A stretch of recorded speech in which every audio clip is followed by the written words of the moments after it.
சற்று முன் வெளியான தகவல். தமிழக அரசே அள்ளி கொடுக்கும் ரூபாய் 3000 யாருக்கெல்லாம் கிடைக்கும்? அத பத்தி தான் பார்க்க போறோம். நீங்க நம்ம சேனல சப்ஸ்கிரைப் பண்ணாம இருந்தீங்கன்னா, மறக்காம லைக் பண்ணிக்கோங்க. சப்ஸ்கிரைப் பண்ணிக்கோங்க.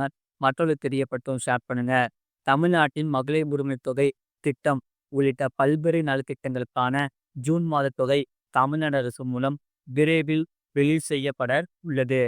இதற்காக புதிய பயனாளிகள் அடுத்த மாதம் தமிழ்நாட்டில் முழுக்க பின்வரும் 3 முக்கிய திட்டங்கள் மூலம் மாதம் ரூபாய் 3000 உங்க வங்கி கணக்கில் பெறுவது தொடர்பான அறிவிப்பு வெளியாகியுள்ளது.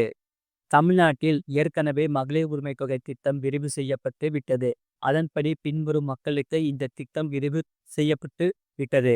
முன்னாள் அரசு ஊழியர்களின் மனைவிகளுக்கு பணம் வழங்கப்படுகிறது. முன்னாள் கார்ப்பரேஷன் ஊழியர்களின் மனைவிகளுக்கு பணம் வழங்கப்படுகிறது. புதிதாக ரேஷன் கார்டு பெற்றவர்களுக்கு பணம் வழங்கப்படுகிறது. புதிதாக திருமணமான பெண்களுக்கு பணம் வழங்கப்படுகிறது. இந்த கலைஞர் மகளிர் உரிமை தொகை திட்டத்தில் புதிய பயனாளிகள் விரைவில் சேர்க்கப்பட்டு உள்ளன. மொத்தம் 2,00,000 பேருக்கு இந்த பணம் வழங்கப்பட உள்ளது.